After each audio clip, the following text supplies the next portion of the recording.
A small step for man, or one giant leap for the CIA and American-made misinformation? That's the question in this deep dive video today, something we'll investigate with the utmost seriousness and scientific integrity. Don't worry, the technical parts aren't too complicated, it's not rocket science. Pun definitely intended. We'll also discuss major historical events you generally don't hear about in high school history classes or Hollywood movies. If we succeed today, you'll not just never question the moon landings again, but you'll also feel a little more enlightened about a pretty crazy period in world history. To the 5% of you Americans who strongly believe that the moon landing was faked, the topic in this video will seem very reasonable. To the 6% who somewhat believe the moon landings were not what they seemed, well, maybe this video will push you more into another category. And perhaps the 61% of you who strongly disbelieve sending men to the moon was some kind of fantastic CIA subterfuge, well, you might learn in this video why so many people passionately disagree with you. The numbers we just told you about were from just one poll. In another poll, up to 20% of Americans said they didn't believe in the official moon landing story. 25% of British people in that poll said the same, as did 28% of Russians, people who arguably had more reason than anyone to suspect that Americans faked it. A recent YouGov poll in the UK revealed that 1 in 6 British people agreed with the statement, "The moon landings were staged." Interestingly, these polls show that it's mostly the young these days who tend to think that moon landings were faked, not the older generation. Therefore, we can deduce that a lot of our viewers are moon landing skeptics. Maybe you think that these people are out of their minds, but if you look deeper into the alleged conspiracy, it's not quite as insane as you might have first thought. The people who believe it, or at least many of them, do come armed with what they believe are solid evidence and facts. One of the most dedicated moon landing conspiracy theorists had even worked at an American rocket engine company that supplied NASA for the Apollo missions. Another skeptic we'll discuss later was the son of an Apollo program astronaut, a man whose NASA days did not have a happy ending. A number of people have entertained the theory that the CIA has even assassinated people to keep the proverbial cat in the bag regarding the faked moon landings. Indeed, people involved at the higher levels of the Apollo missions did, it seems at first glance, die in rather suspicious circumstances long before they qualified for a U.S. government pension. Their deaths, we think, require closer inspection. Today, the story isn't just about men walking on the moon. We'll try to untangle the bigger picture, in which the CIA played a major role, as did former Nazis and Russian and American propagandists. The Cold War will be a main feature. You can't discuss the moon landings without looking deep into the Cold War skullduggery. If the US faked the moon landings, it needed a damn good motive, given the risks involved. Well, it did have a motive, which was to win the propaganda war with the Soviets by hook or by crook. If you know anything about the CIA during the Cold War, you'll know those Ivy League-educated masters of murder and mayhem were capable of undertaking the unbelievable.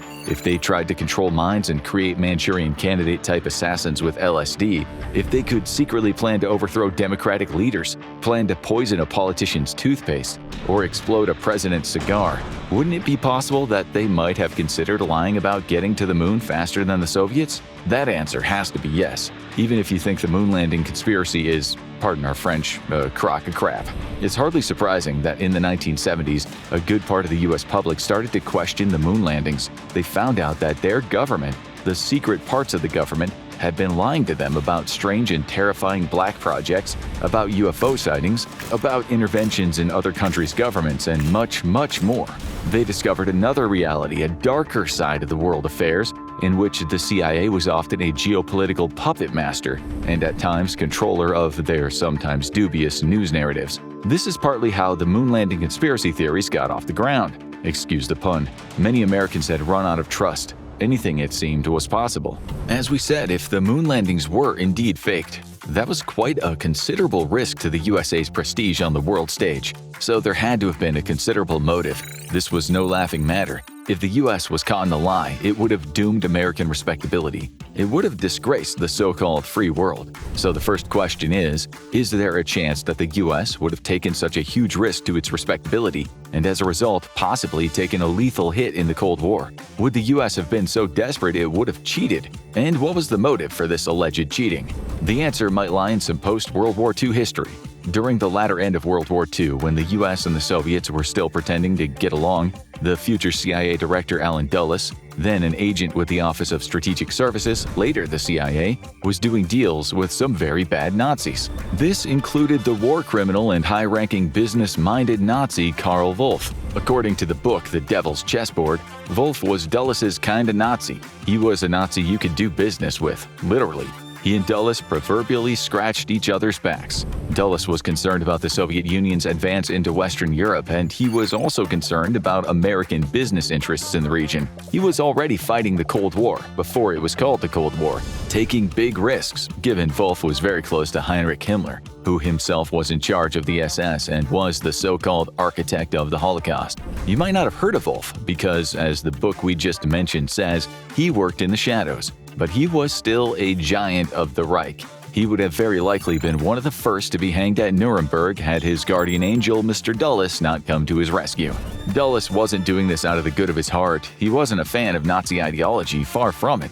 He gained valuable intelligence from Wolff and from other Nazis during the war, and that included information about the Nazi superweapons, the V-1 and V-2 rockets, feats of German engineering that have a starring role in our story today. For Dulles, all ethical considerations went out the window when it came to winning the Cold War and protecting his country's economic interests. Risks had to be taken to save American prestige. The Soviets, the rise of communism, it had to be stopped, never mind what it would take. To fully appreciate the moon landing conspiracy, you have to understand to what lengths the US was prepared to go to get ahead of the Soviets. The US was so desperate to win that it hired Nazis under Operation Paperclip, some of them war criminals, such as the high-ranking scientist Kurt Blume, a biological weapons expert. After conducting heinous experiments on humans in the Nazi concentration camps, he ended up advising the Americans on biological weapons, which they used to torture prisoners at German safe houses. He ended up working with the CIA in its mind control program MKUltra. Walter Schreiber, another Nazi doctor who did unspeakable things to people in those concentration camps, also worked for U.S. intelligence. At Camp King, he helped the Americans test cocktails of drugs, including LSD, on prisoners under Operation Bluebird. Again, this was a huge risk to American prestige, but like we said, the Cold War had to be won by hook or crook. The US knew the Soviets also had an expansive biological weapons program, which indeed involved former Nazis. Japanese scientists who'd experimented on humans at the dreaded Unit 731 worked with the Soviets too, just as some did for the Americans. Both the Americans and the Russians were collecting German and Japanese scientists like top trump cards in order to strengthen their position in the upcoming Cold War. When the war ended, under Operation Oso Aviachim, the Soviets commandeered around 2,500 German scientists and other specialists to work on weapons and other technologies. The Americans, of course, knew this. They also knew German rocket engineers had been bundled over to the Soviet side. This created panic in what was a race to outdo the Russians in biological warfare, rocketry, and other scientific endeavors. Under Operation Paperclip, the Americans hired Wernher von Braun, the brilliant aerospace engineer, aka the father of space travel, or sometimes the father of the American lunar program. This was another major risk, considering he was a very highly valued Nazi, an SS man. Thousands of people, mainly Jews, had died in the labor camps, making his precious V-2 rockets, not to mention the civilians who died in places such as London, thanks to Braun's admittedly excellent handiwork. These rockets were the first objects to enter space, a place von Braun had dreamed of exploring since he was a kid. Braun no doubt was a top trump card for the US. He dreamed of orbital warfare, so you can only imagine that after the war, when the Americans got their hands on him, this certified genius, they weren't exactly keen on locking him up or making him stand trial. He went to work on making missiles, just as the Soviets managed to appropriate other German eggheads who were also capable of constructing incredible rockets. Without Braun at the helm, there's little chance the US would have even landed on the moon anywhere close to 1969 when they first landed. Well, if they did land, NASA has admitted that without this missile man, the first moon mission would have not been possible, at least in the time frame of the late 60s. Braun was the chief architect of the Saturn V launch vehicle, the rocket that indeed got Americans to the moon. A man who had worked with Braun in Germany was Erich Appel. He was also an important figure to the Nazis' V-2 rocket program. He was another Nazi top trump, But after the war, he went to work for the Russians. He didn't have much of a choice, of course. But neither did the Germans and the US if they wanted a smooth run in life. The Russians would always play down how much these Germans helped with their space program. But like in the US, their German scientists made things happen fast, faster than they would have without him. The same went for Helmut Gotthrup, a brilliant German engineer who ended up working on the Soviet rocket program. Nonetheless, Braun was the cream of the crop, perhaps the best Nazi trump card of them all. The Americans got a good scientist working for them, Arthur Rudolph, a rocket engineer, also commandeered as part of Operation Paperclip. He'd been the operations director for the V-2 missile production, and 20,000 slaves would die during the making of those rockets. He later became an important part of the U.S. space program and was bestowed NASA's Exceptional Service Medal and Distinguished Service Medal, but his dark past caught up with him, and in the 1980s he lost his U.S. citizenship. It was only in the 80s, when the files were declassified, that the U.S. public found out about some of the Paperclip Germans' true Nazi histories. Paperclip hadn't been a secret in itself, but the public had not known that some of those men were fully fledged Nazis, SS, SA, or who had worked closely with Hitler, Himmler, or Göring. Some were indeed war criminals or accused war criminals, as is detailed in Annie Jacobson's groundbreaking book Operation Paperclip, the secret intelligence program that brought Nazi scientists to America. To conclude this chapter of the show, were the Americans desperate enough to win the Cold War, to take monumental risks to their prestige? Damn right they were. That's a point on the scoreboard for you conspiracy theorists out there. But don't get too confident yet. Moving on. These Nazis were incredibly useful. Some of them played a major role in developing the Mercury Redstone, the rocket that flew Ham, the American space chimpanzee, into space in January 1961. The US had already flown fruit flies into space on captured German rockets in 1947, but Ham's success was altogether different. He learned to pull levers for banana pellets while avoiding electric shocks. He trained under the direction of the neuroscientist Joseph V. Brady at Holloman Air Force Base Aero Medical Field Laboratory. The training involved simple timed tasks in response to electric lights and sounds. He was taught to push a lever within 5 seconds of seeing a flashing blue light. Failure to do so resulted in an application of a light electric shock to the soles of his feet, while a correct response earned him a banana pellet. He was trained for 219 hours during a 15-month period. He was reportedly tetchy after a 16-minute-plus flight, but he cheered up when someone gave him an apple. After his flight, Ham lived by himself for 20 years in a zoo in Washington, D.C. People wrote him letters. Some were answered by the zoo staff, signed with his fingerprint. In 1980, he was sent to another zoo to live with a group of chimps. He died in 1983 at the age of 26. Sending a monkey into space sounds kind of funny, but it was deadly serious at the time. In terms of the Cold War, it meant a lot. The Americans wanted to show that their free world capitalism was superior to communism. Space had turned into a propaganda war, and the Soviets had been winning up to this point. On March 3, 1957, long before the Americans thought about creating a space chimp, the Soviets sent Laika, a former stray dog taken from the rough and tumble streets of Moscow, into space on Sputnik 2. She became the first animal to enjoy an orbital space flight around the Earth. Well, maybe enjoy is a bad choice, but who knows? She didn't make it home alive. No apple for her. But in terms of propaganda, it was a shining feather in the Soviet Union's star-studded cap. The US had to catch up. The communists couldn't be seen looking more technologically advanced, lest more people in the world or in the US itself think communism was a workable way of living. In short, Laika's spaceflight was very bad news for America and its Western allies. It was a propaganda coup for the Soviets. A British newspaper headline read, "Russia wins space race." However, the British public was upset about poor Laika, given their well-known love for pet dogs. Still, much of the propagandistic British news media focused on the cruelty of the communists, those barbaric dog killers. Readers sent in letters saying the Americans and the British would never be so cruel. They certainly would, but they didn't have the technology to do so. The Soviets now looked powerful and technologically competent. When the British public was asked in the December 1957 poll who was winning the Cold War, 36% said Russia, and only 9% said the West.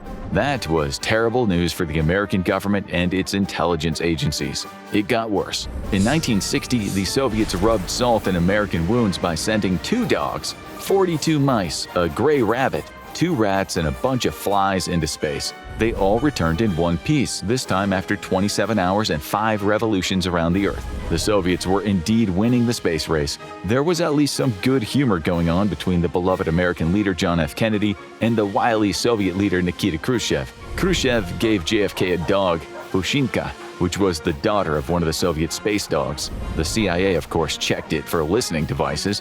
Good news, she wasn't bugged.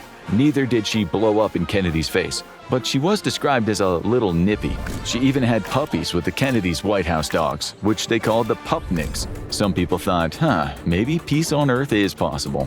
It was all good fun, but there was a darker side. Ever since the Soviets had launched the first satellite into space, Sputnik 1, on October 4, 1957, Americans had been fretting about the space wars, vehicles way above their heads, sending down bombs, even nuclear ones, to Earth. The Soviets seemed 2 steps ahead. So if anyone was going to deliver bombs from space, it was them. Space weapons were a real fear. Some of those Nazi scientists who were now working for the Russians and the Americans had already thought about the possibility of orbital warfare. During the war, they'd even come up with a concept for a sun gun, an orbital mirror that could weaponize beams of sunlight. Spy satellites, kamikaze satellites, the possibilities were endless. On April 12, 1961, the Russians launched the cosmonaut Yuri Gagarin into space in the Vostok 1, Vostok 3 Ka-3. On a flight that lasted 108 minutes, he became the first human to leave Earth's atmosphere, much to the chagrin of the U.S. This again was not a good look for the Americans or the Western way of life. Gagarin might have waved to the White House during his trip when he said on the radio, "I'm continuing the flight, and I'm over America." Talk about rubbing it in.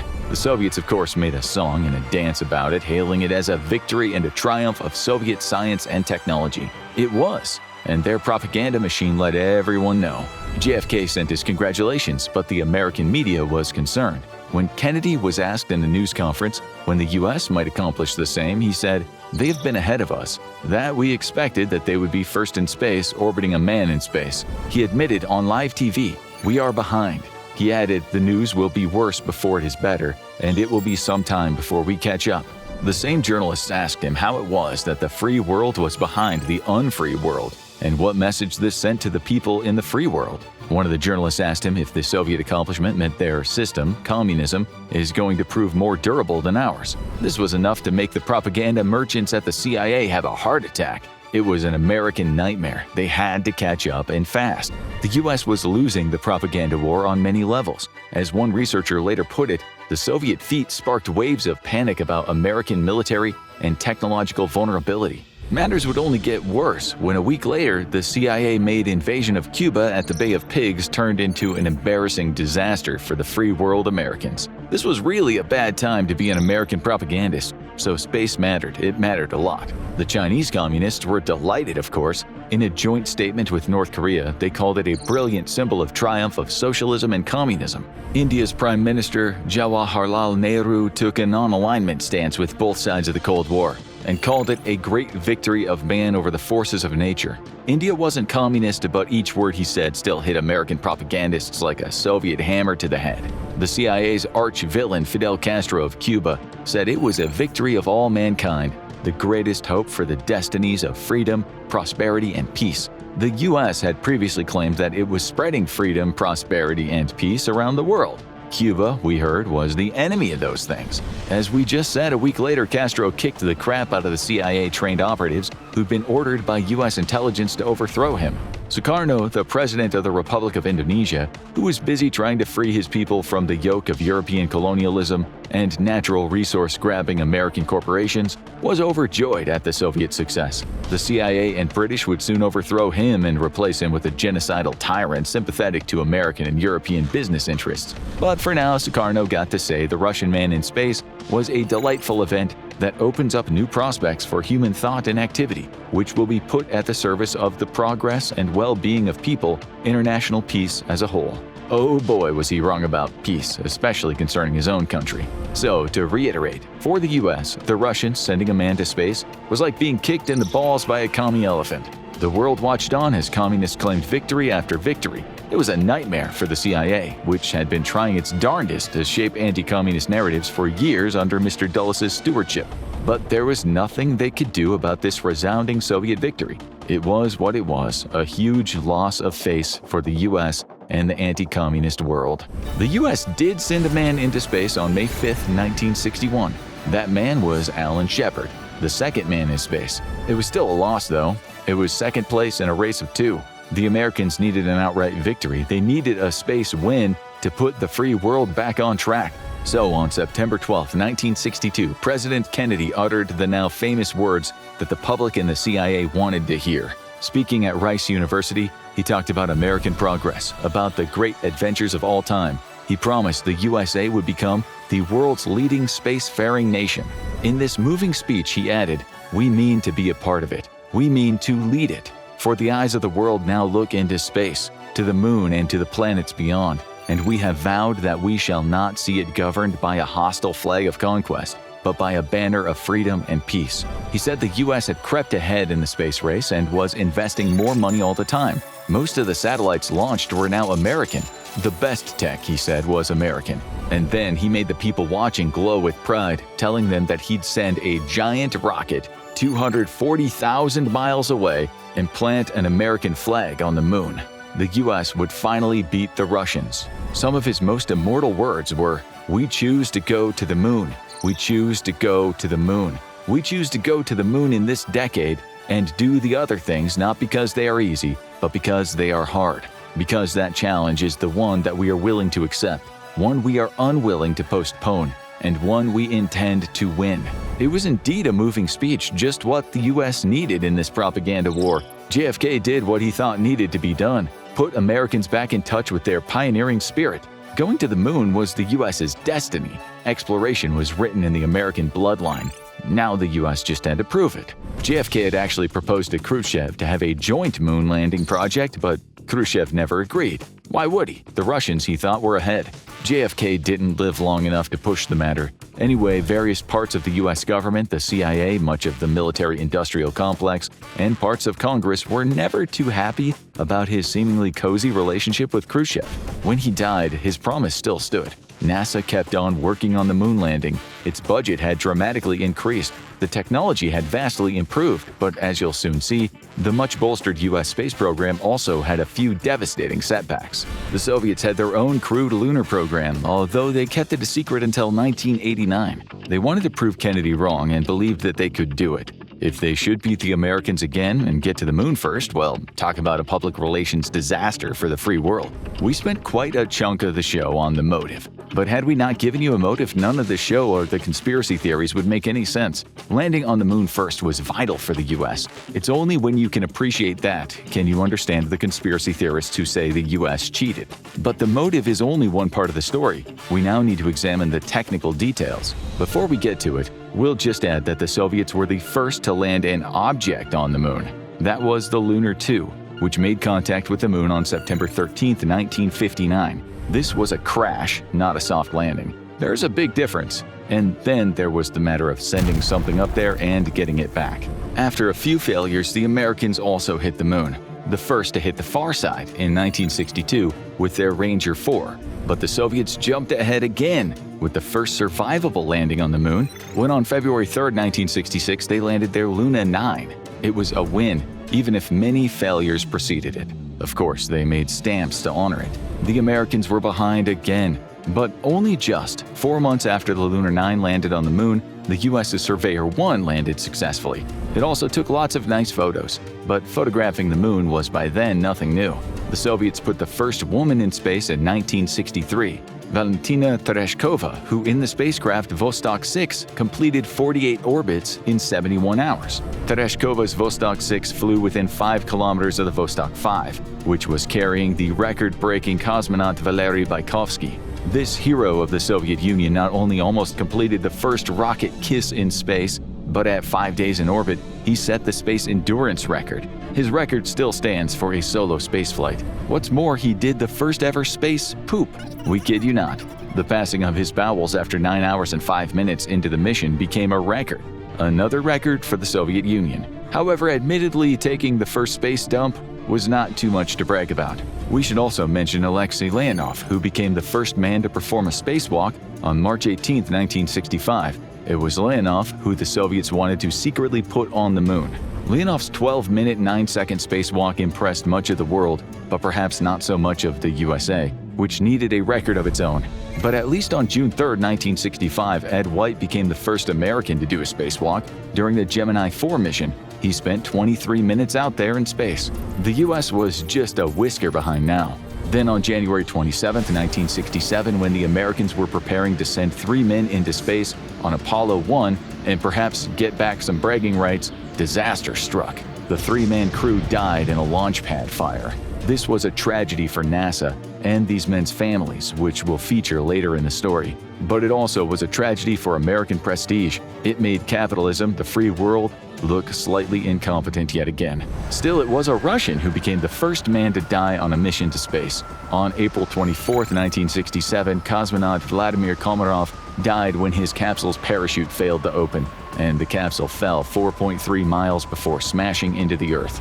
The US was listening to Soviet communications. A book on the matter stated that Komarov was cursing the people who had put him inside a botched spaceship. The Guardian in the UK wrote the story about it, emphasizing how the US and the Soviets were still bound in a tight space race. The article said, "The Russians have earned a reputation for extreme safety consciousness and have suggested that the Americans were being irresponsible in their acceptance of unnecessary risks." The article said that, for the Russians, it was merely a moral setback, unlike the American accident, which was a more profound technological setback that led to major modifications and complex system changes. The article said that the Russian accident was clearly a serious setback in prestige, but it alluded to the fact that the Russians were still winning the space race. That soon changed. On July 16, 1969, at 13:32 UTC, the Apollo 11 launch took place. Millions of people watched it live on TV in 33 countries, including 25 million viewers in the US alone. Many more millions of people around the world listened to the live radio broadcast. We should just say here that no one doubts the launch actually happened. How could you fake one? Moon landing conspiracy theorists don't doubt that the US and Russia had the ability to send people into space. It's the landing part, that hard part, that they doubt. Inside the space shuttle were Commander Neil Armstrong and lunar module pilot Buzz Aldrin. The third astronaut, who's not gotten as much love as the others, was Michael Collins, the one who flew the Columbia Command Module, as the other two hopped about on the moon. As you know, the powerful Saturn V rocket, built in part thanks to Mr. Brown's brains, powered the men to the moon as they sat in the command module. It took the guys 4 days, 6 hours, and 45 minutes to reach the moon's orbit. Their top speed on the journey was 7 miles per second, or 25,200 miles per hour. The rocket had 3 parts for 3 stages. Each stage would burn its fuel and then separate, and then the next stage would take over. The used stages fell into the North Atlantic Ocean.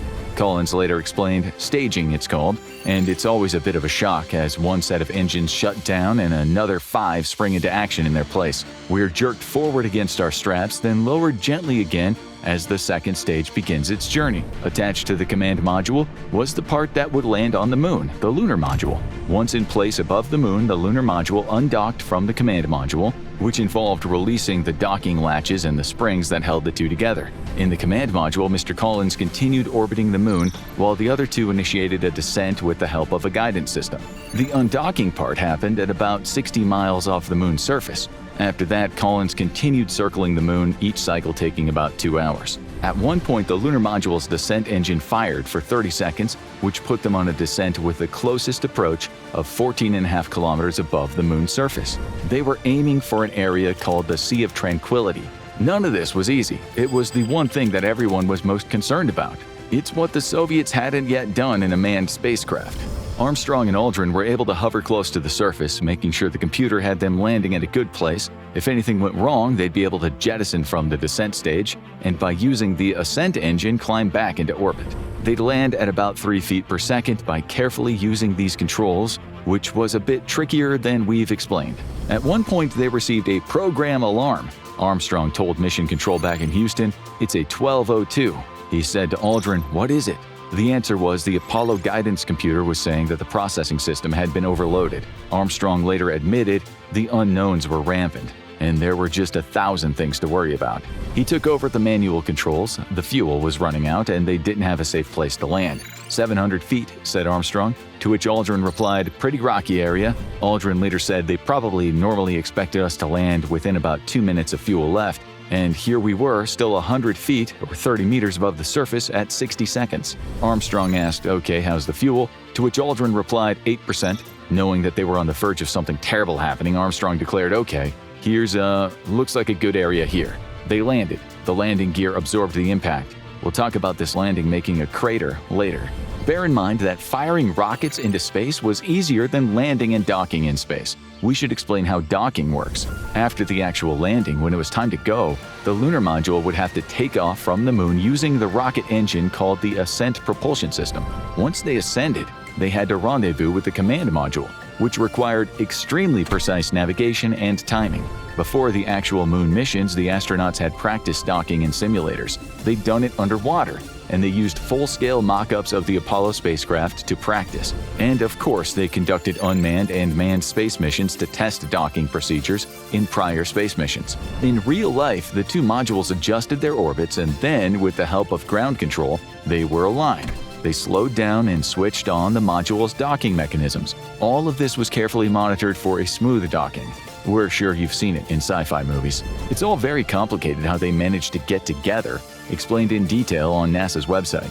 There are transcripts that cover all the process, which involved a lot of burning, radar, and computers. There are lots of photos of the modules getting closer and closer together. In the technical debriefs, you can read parts like this. We stopped the braking phase at 50 to 100 feet, ensured that both vehicles were in a docking configuration, and at this point we ran into a problem that we wouldn't have anticipated pre-flight. Our procedure was for the LM to get into station keeping position 40 feet out in front of the command module, plus x-axis, pitch over 90 degrees so that the x-axes are collinear, then yaw left 60 degrees so that we're in docking attitude with the command module.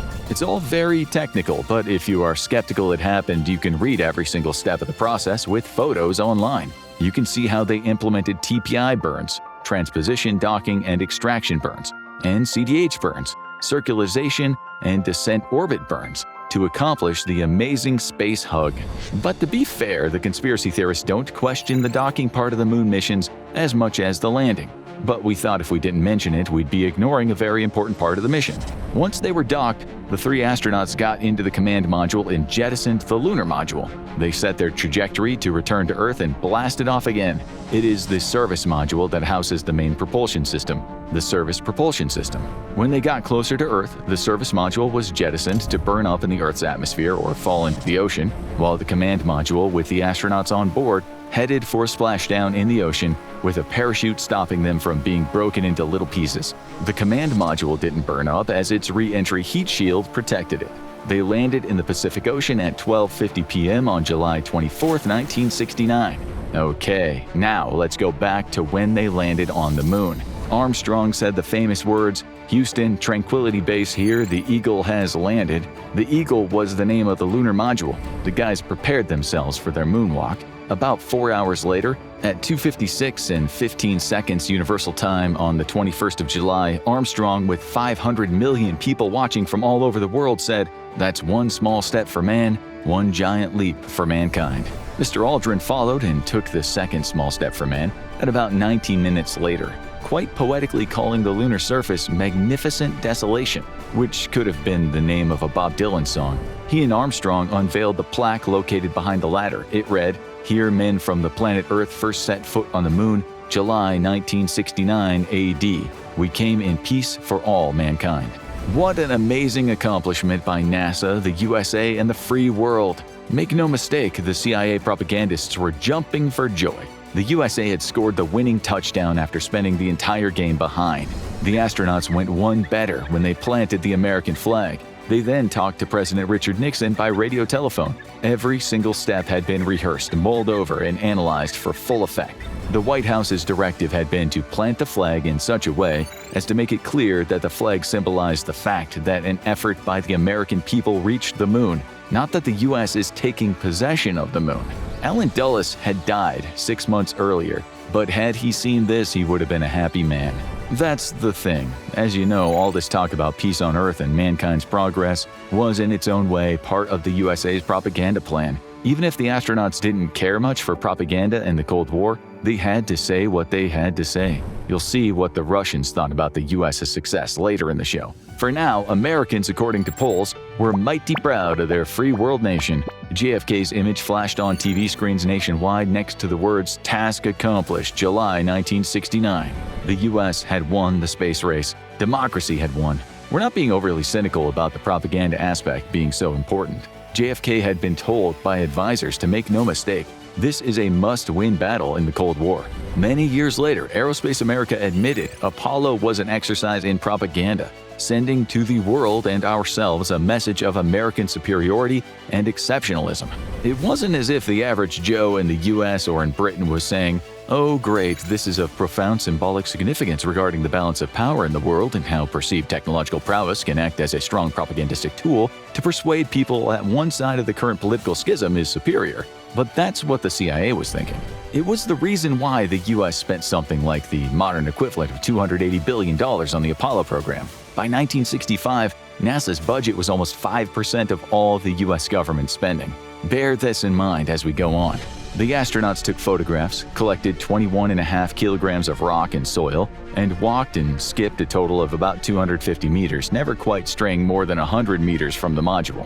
The people watching could hear them sounding like overjoyed kids bouncing around, singing hippity-hoppity in gravity that was just 16.6% of that on Earth's surface. They had to bounce since walking didn't really work on the moon, despite what the band The Police might lead you to think. We have a question, though, a question the skeptics have said is proof that the moon landing was fake.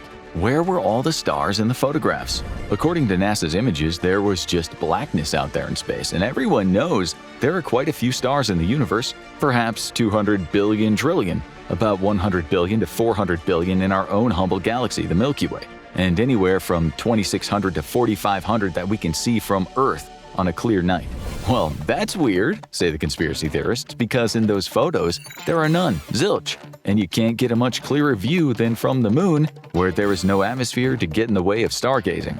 Not in one solitary moon photo will you see a star. The theorists have said that this might be because the fake landings were conducted in a studio. Perhaps, they say, someone forgot to turn the lights on behind the black screen, which would be pretty strange given you'd think some of the most intelligent people on the planet, US intelligence and their NASA scientist buddies, would have remembered such a major detail. In fact, they forgot to turn on the little bulbs in all 6 moon landings. They could build rockets and split atoms, but they couldn't fake stars or remember to get a guy to turn on the starlights? The answer to this one is simple. The cameras on the moon were set to an exposure time to capture not the distant stars, but what was happening on the moon. As any of you budding photographers know, if you want to get good shots of the stars at night with your camera, you really need a long exposure. Try pointing your smartphone camera at the night sky and see what you get.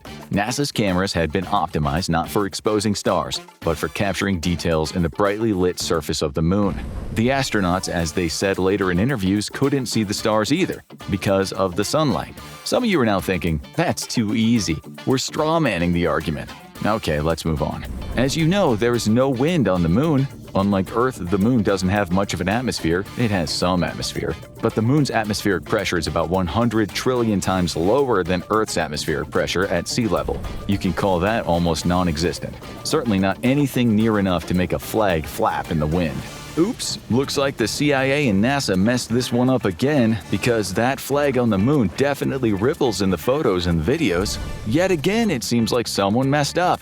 Did the caretaker at the movie studio leave a door open? Or did someone turn the AC on since it was getting so hot for the astronauts in those fake spacesuits? And what about Aldrin and Armstrong? Surely, if they were part of the conspiracy, with likely a team of hundreds watching them, how come no one said, "Dudes, close the door, the flag is rippling"? What kind of god-awful conspiracy team are you? And then the director would have shouted, "Flag scene, take 2."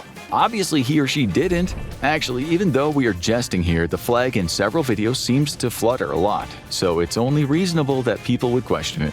There's a reason though. If you watch the videos, the flag only flutters after someone has just touched the pole it's connected to. The skeptics say no, it moves by itself. But if you're lucky enough to watch the videos in full, it only ever flutters after it's been moved or touched. It sometimes just looks like it's waving by itself in the video. When the astronauts planted it on the moon, they couldn't help but give it a little push. Without the wind resistance, the flag rippled a few times before finally settling in one position.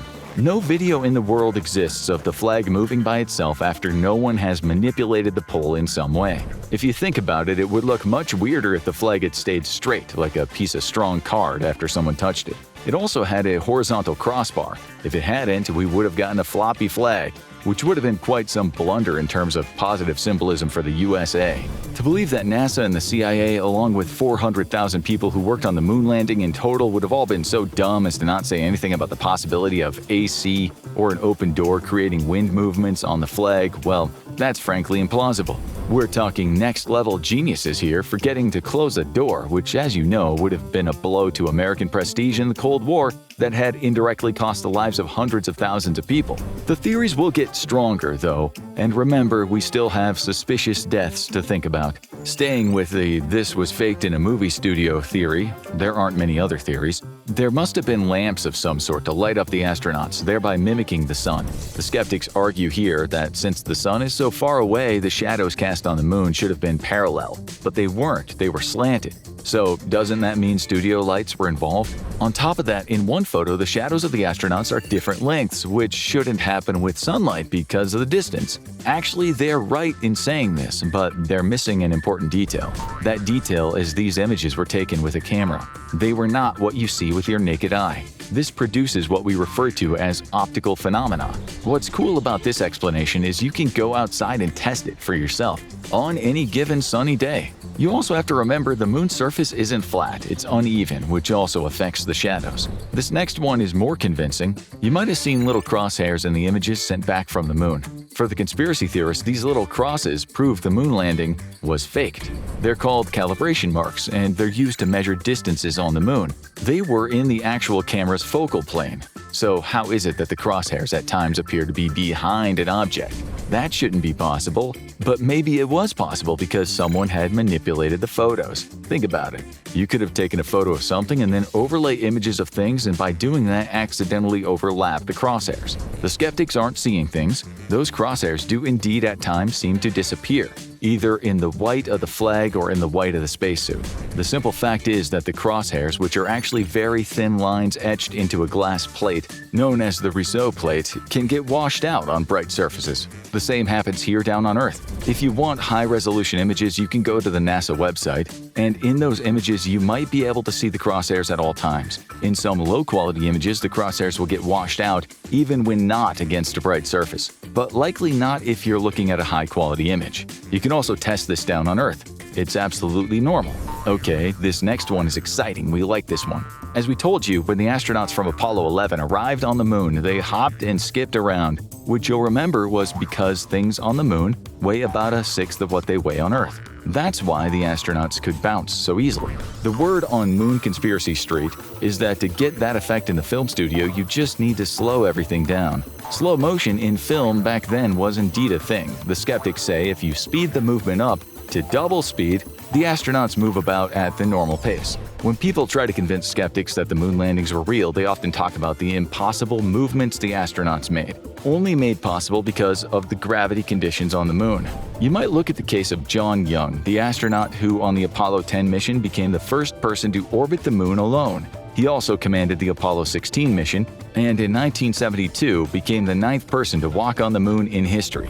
In one of the more memorable videos of all the moon landings is when he showed people back down on Earth how easy it was to jump high without any run-up. The words "boing boing" spring to mind. The flag, by the way, didn't move at all when he was doing this. We know from his height that this jump was an impressive 17 inches off the ground. Doing that on Earth on a dusty surface would be incredibly hard, especially when you and your suit kit weigh about 300 pounds. The skeptics say, well, those were fake suits, and the backpack was made out of cardboard. That backpack, by the way, is called the Primary Life Support Subsystem. It provides oxygen, removes carbon dioxide, and controls the temperature system that we'll talk about soon.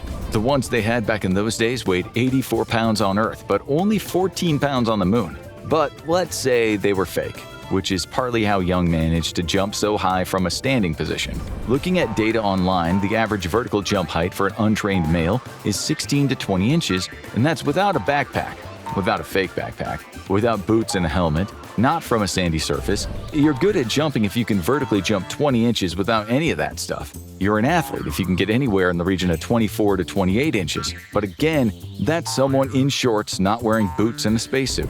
Mr. Young barely even bent his knees, which would put his 17-inch jump pretty much in the superhero category considering his weight and all his stuff. Still, we hear you say, maybe they got some really athletic dudes to fake the moon landings. Okay, we'll reply, but what about the time it took from the start to the end of the jump?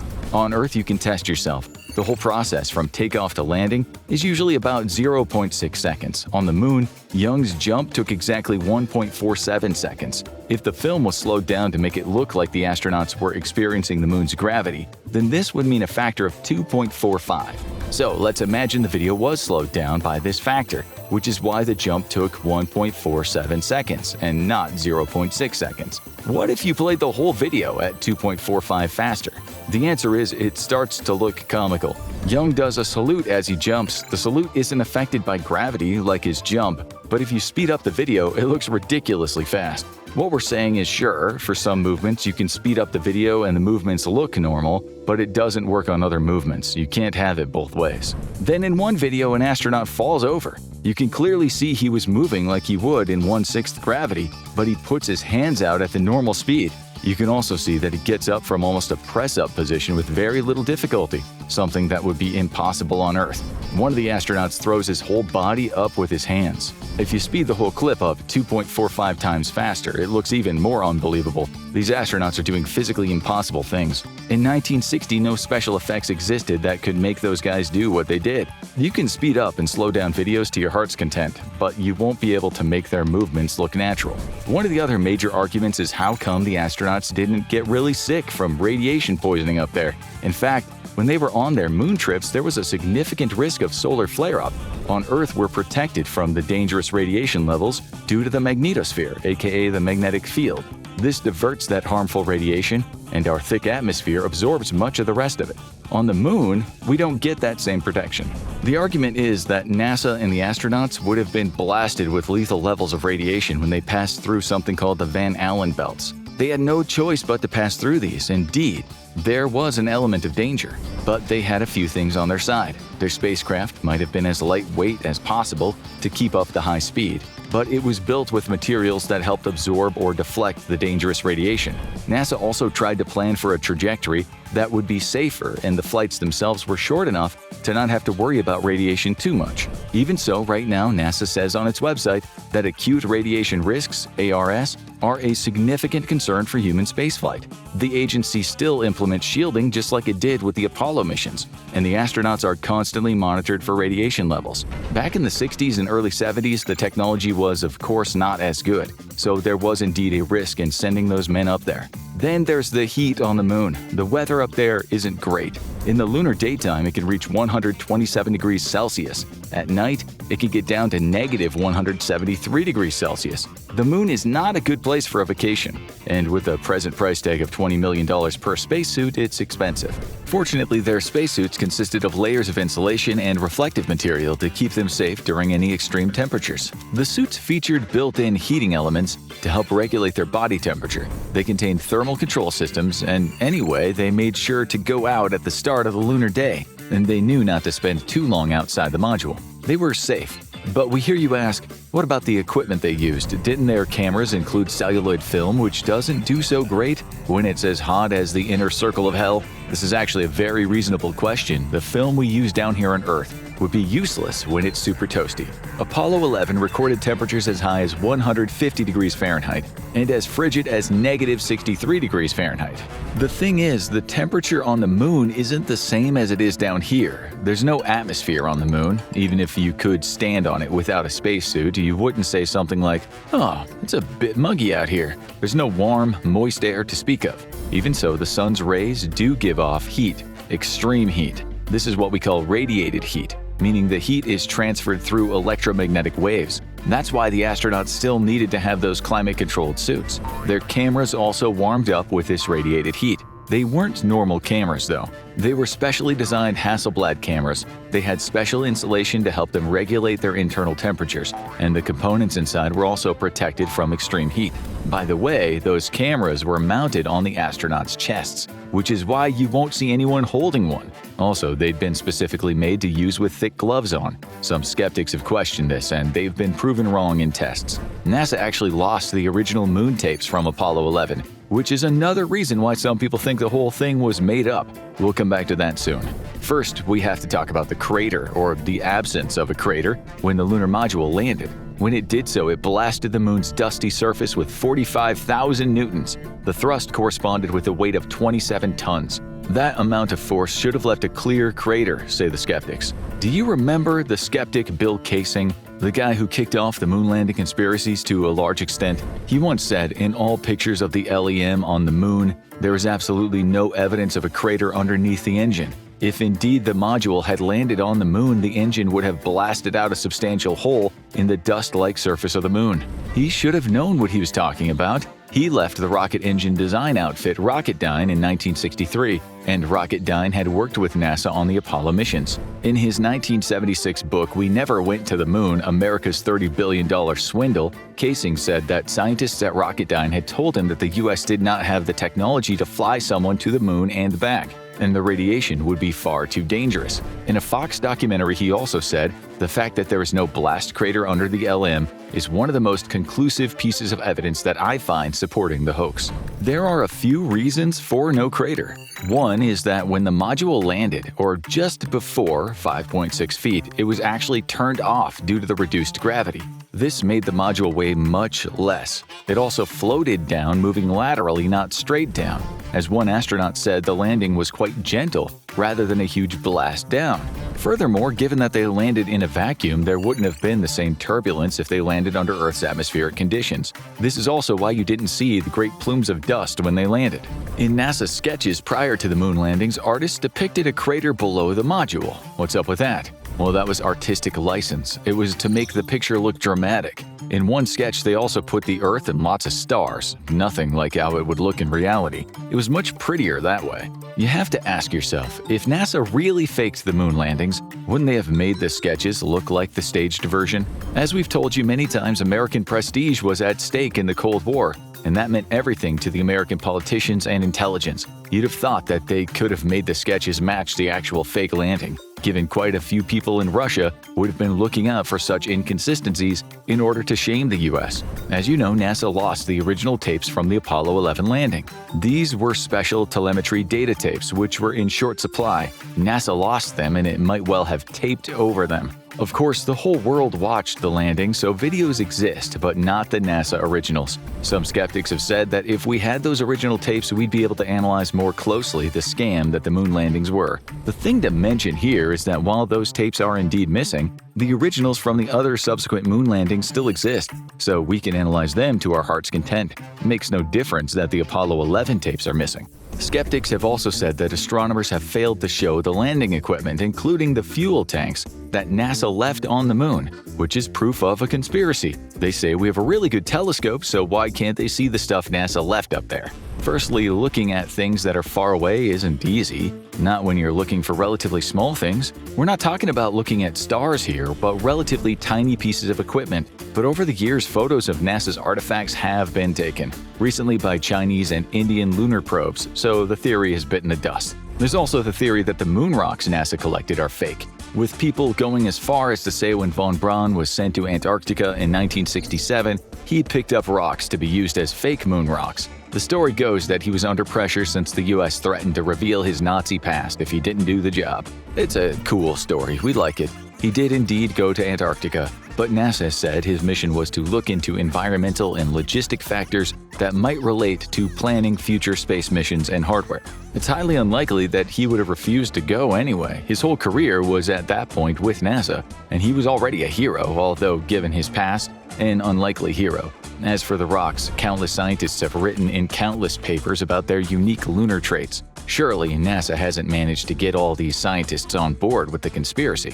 Some people say NASA's moon rocks were just meteorites with a lunar origin. This can't be true for 380 kilograms of rocks that were collected on the Apollo missions. Scientists and collectors have only managed to obtain about 30 kilograms of lunar meteorites throughout modern history. So why does NASA have so many moon rocks? One of our favorite theories is the photo that shows a studio light in the helmet of the astronaut Alan Bean. This is the Apollo 12 picture, AS-12-49-7281, which Charles Pete Conrad took during the second moonwalk that took place on that particular mission. If you look closely, you can see a row of dots in the visor. These skeptics have said that the dots are, in fact, a row of studio lights. At first glance, it sounds believable, but if you zoom in, you can see the dots are not evenly spaced. They don't look anything like lights. They look more like scratches. Visor scratches were actually quite common on Apollo missions. The moon dust on the astronauts' gloves would scratch the protective visor when they moved it up or down or to the side.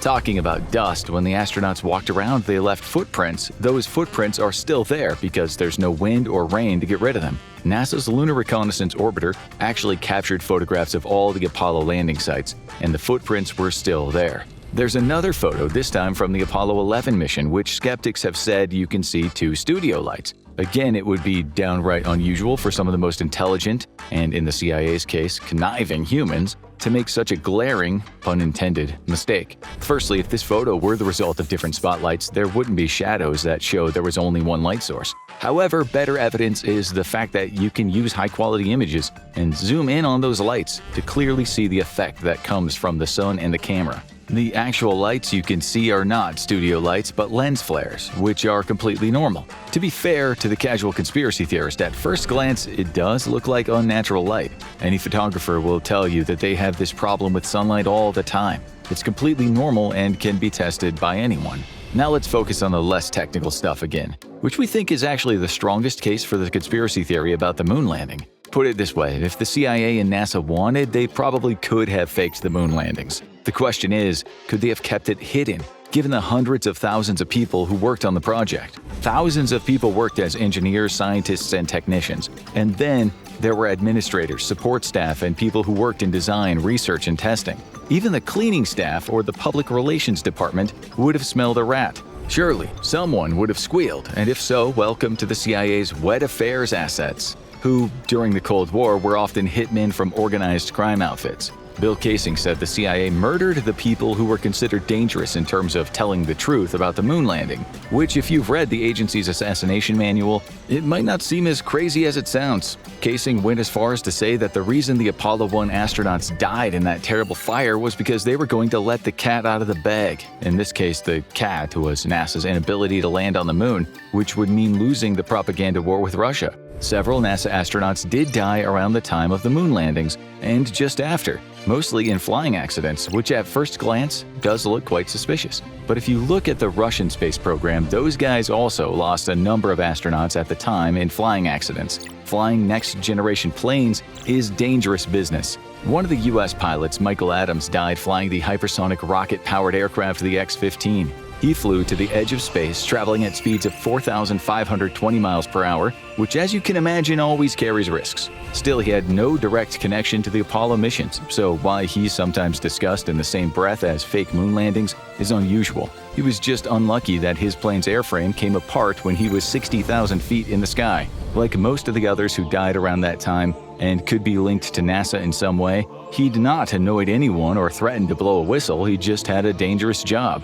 But there were two deaths that we should discuss in detail since they do have a whiff of conspiracy about them. At first glance, they look a bit like the result of Cold War skullduggery. The biggie is the death of Thomas Barron, a NASA safety inspector who at the end of 1966, in a 55-page report, said that he had seen all kinds of safety issues, negligence, poor workmanship, and a general lack of safety protocols at North American Aviation, the biggest NASA contractor for the Apollo spaceship.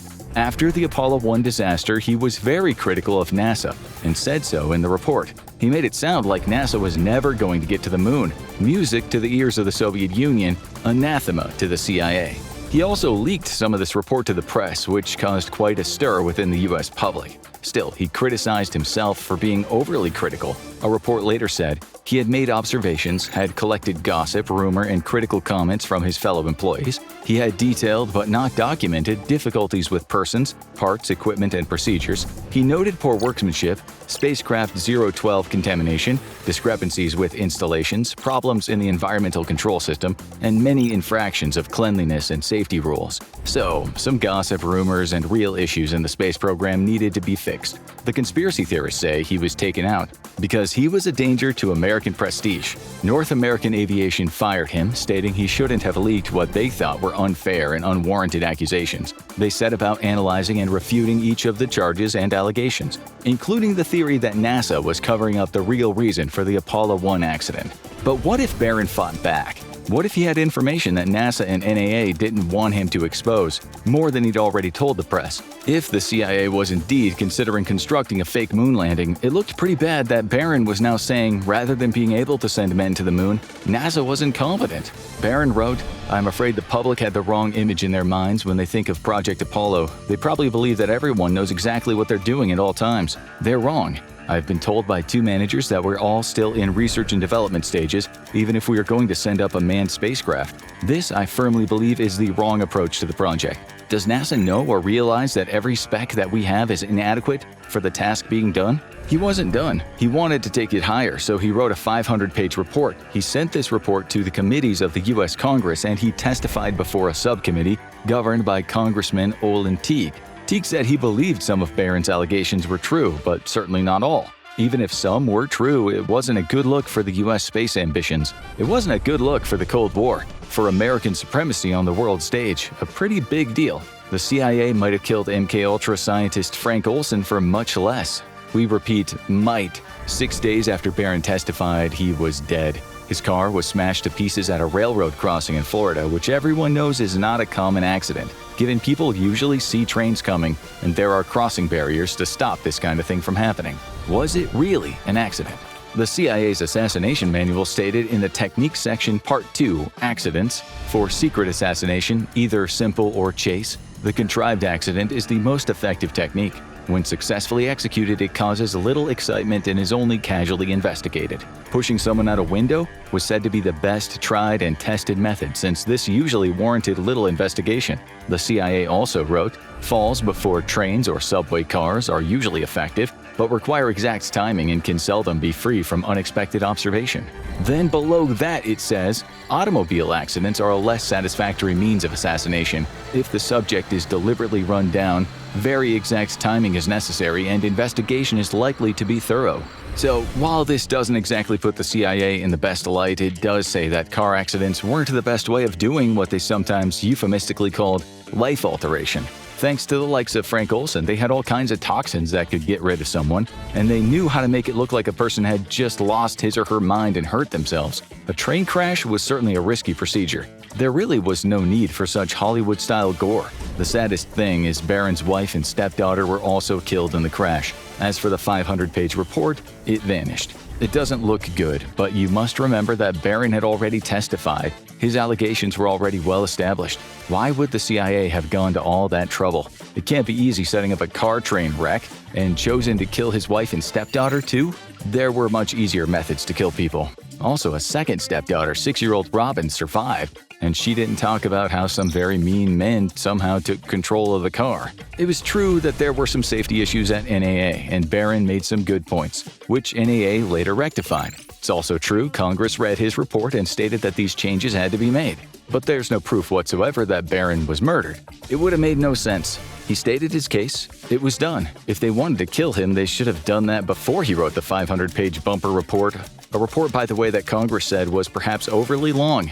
They'd read it, of course. The NASA Oversight Committee later admitted that Barron had made some valuable contributions to the Apollo fire accident probe, but also said he'd been somewhat overzealous in his criticism. It might seem suspicious that the report is no longer available, but the testimony he gave was made publicly available. We know what he wanted to say, it was no secret. You can see it to this day, which is one reason why his death has never been investigated. Then there was the death of the NASA astronaut Gus Grissom, who before he tragically died in the Apollo 1 fire, had flown the X-15 and been involved with NASA's Gemini and Mercury programs. He'd been around and he'd seen a lot. If there were safety issues with the Apollo program, if NASA and its scientists were pushing too hard under pressure to get ahead of the Soviets, Grissom had seen it. He wasn't the kind of person to hold back if he thought something was wrong. His outspokenness led to him being known as Gruff Gus. He once told a reporter that the Apollo 1 program was riddled with technical problems. He didn't believe they would achieve their aim of getting to the moon in the proposed time frame. He was right, there were problems, just as Barron later said. One of the backup astronauts, Walter Cunningham, who also was outspoken, once said, "We knew that the spacecraft was, in poor shape relative to what it ought to be. We felt like we could fly it, but let's face it, it just wasn't as good as it should have been for the job of flying the first crewed Apollo mission." There was also this. In 1961, after a Project Mercury flight, explosive blots on Grissom's Liberty Bell 7 fired on the splashdown, which blew off the hatch, inviting water to flood the craft. Grissom jumped into the Atlantic, but with his spacesuit on, he almost drowned. We may never know exactly what happened. Grissom said he hadn't caused the issue. In his own words, he said he didn't screw the pooch, meaning panic and push the button that blew the doors off. Still, some people believed that he had indeed panicked. His fellow Mercury astronaut, Wally Schirra, at least backed him up, saying, "I know it was something mechanical, not Grissom's fault."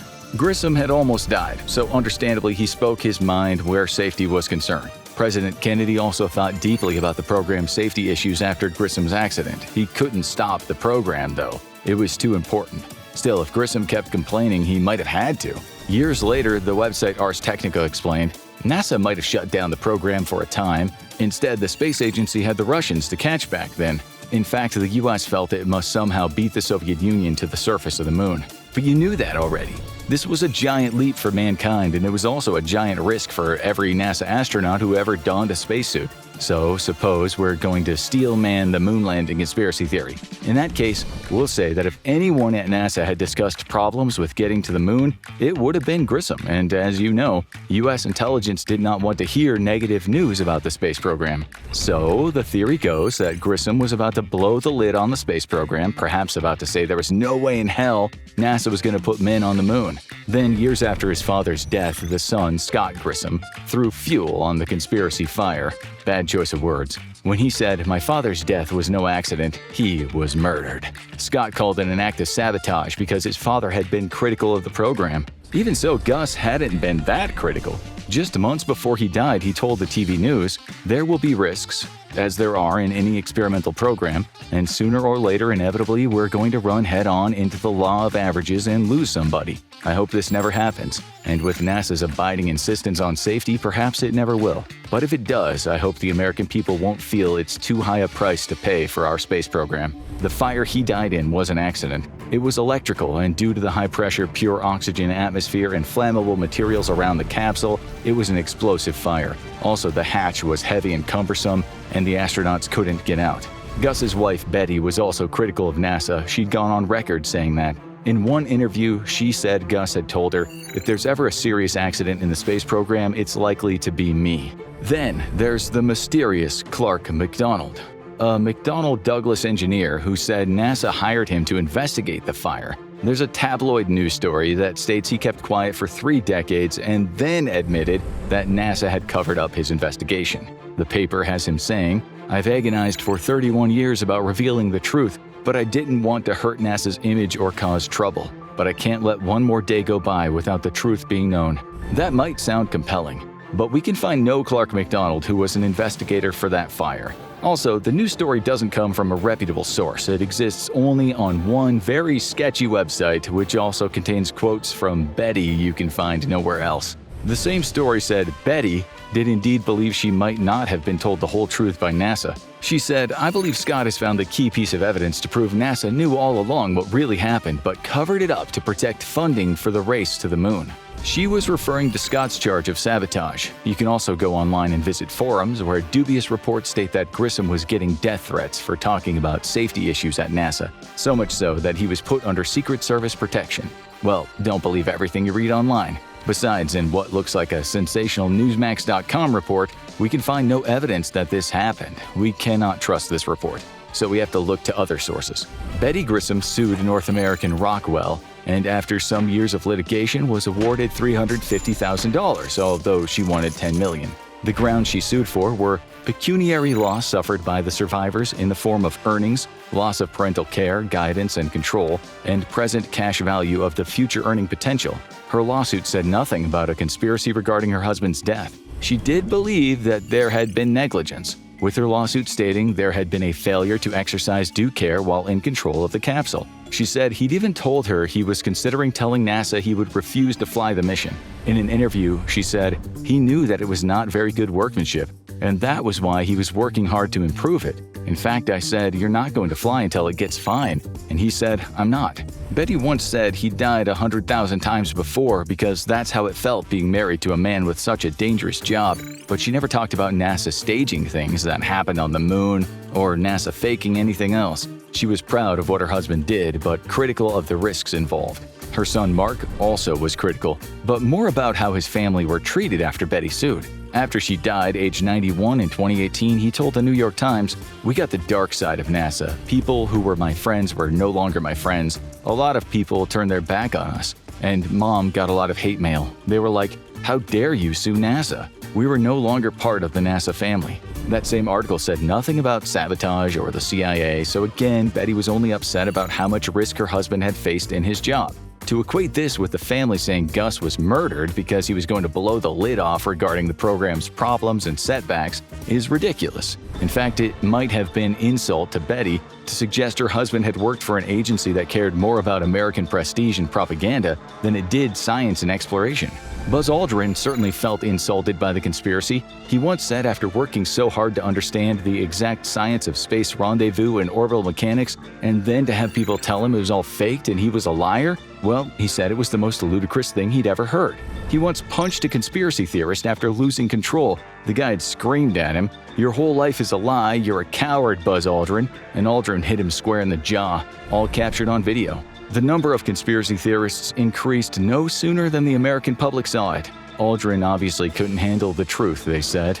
People have also said that NASA and the CIA had hired filmmaker Stanley Kubrick. After all, almost 2 years after the moon landings, he made a movie that looked to many people more real than the actual moon landings. The movie, often considered one of the best ever made, was 2001: A Space Odyssey. The Paris Review wrote that it looks more real than the actual landings. It's the shadow in light, the space and enclosure, the way people move. This film contained no special graphics or CGI. It had been made using actual models. Well, some people ask, if Kubrick could do it for his movie, maybe he did it for NASA and the CIA. This was a man who, in his film Dr. Strangelove, had been critical of the Cold War, of the military-industrial complex, of power. He'd been critical of attempted mind control in his film, A Clockwork Orange, not written about MKUltra but covering a similar theme. You'd think Kubrick would have been the last artist the CIA would have called up to produce a fake moon landing film. The CIA did occasionally infiltrate Hollywood to make America look great again and again and again in movies. Still, there's no proof that they worked their pressure magic on Kubrick, an artist probably with some integrity. Other than it being a cool story to tell, there's absolutely no evidence Kubrick had anything to do with the moon landings. In fact, if you watch how the astronauts move in his film and look at his depiction of the moon's surface, it looks nothing like NASA's videos. His daughter said not too long ago, "There are many very real conspiracies that have happened throughout our history, but claims that the moon landings were faked and filmed by my father? I just can't understand it." We won't say anything else about that, since there's as much evidence of Kubrick filming the moon landing as there is of the moon being made out of American cheese. We hate to tell you this, but NASA did put men on the moon. They did it 6 times, in fact. They installed the Lunar Laser Ranging Retroreflector Array up there, which is still being used in 2024, allowing them to measure the Earth-to-Moon distance. There's equipment up there to measure the solar wind composition from the moon's surface. They left a lot of stuff on the moon that's still useful. But the next question is, why haven't they returned to the moon since Apollo 17 went there back in 1972? It's a perfectly reasonable question. In fact, it is very strange they've never been back. It fuels the conspiracies, and for good reason. The simple answer is the USA won the Cold War and the propaganda war, so the US stopped spending tons of cash without the impetus of trying to win a war. People often say Americans lost interest in space travel, but what also happened is their government agencies didn't push space travel as much. They didn't have to. NASA received just $25.4 billion in 2023, compared to 4.5% of the federal budget in the 60s. The stakes were high back then, and there was much more urgency. When the propaganda war was won, the funding decreased. There's also the danger of sending people to the moon to think about. It's still a really hard thing to accomplish, and no one wants dead astronauts. Just recently, Japan's moonlander ended up on its nose when it touched down on the moon's surface. A U.S. lunar lander, meanwhile, was reported to have had no chance of making a soft landing due to a fuel leak. Things can go wrong. Because there's less funding now, there are more failures. That's what the BBC said about the recent failures, not enough cash. Back in the 60s and early 70s, the Americans and the Russians had about a 20% failure rate in their space programs. Today, it's more like 40%. Imagine what NASA could do now with 5% of the U.S.'s total budget. In 2023, the U.S. government spent $6.13 trillion. 5% of that is $306.5 billion. That's quite a lot more than $25.4 billion. But now NASA's working with private companies, so going back to the moon is again much more possible. If you've been following NASA, you'll know the agency does plan to send humans to the moon soon. It has a target of September 2025 for the first crewed Artemis mission to go around the moon. Then later, September 2026, for Artemis 3's crew to be the first astronauts ever to land at the lunar South Pole. NASA said in a statement at the start of 2024, "We are returning to the moon in a way we never have before, and the safety of our astronauts is NASA's top priority as we prepare for future Artemis missions." When this happens, will we question if it's real? We might also ask, why is there more urgency to go right now? Despite their differences, the US and Russia work together in space as a team. The Cold War is over, and now they collaborate. They've been collaborating up there for years.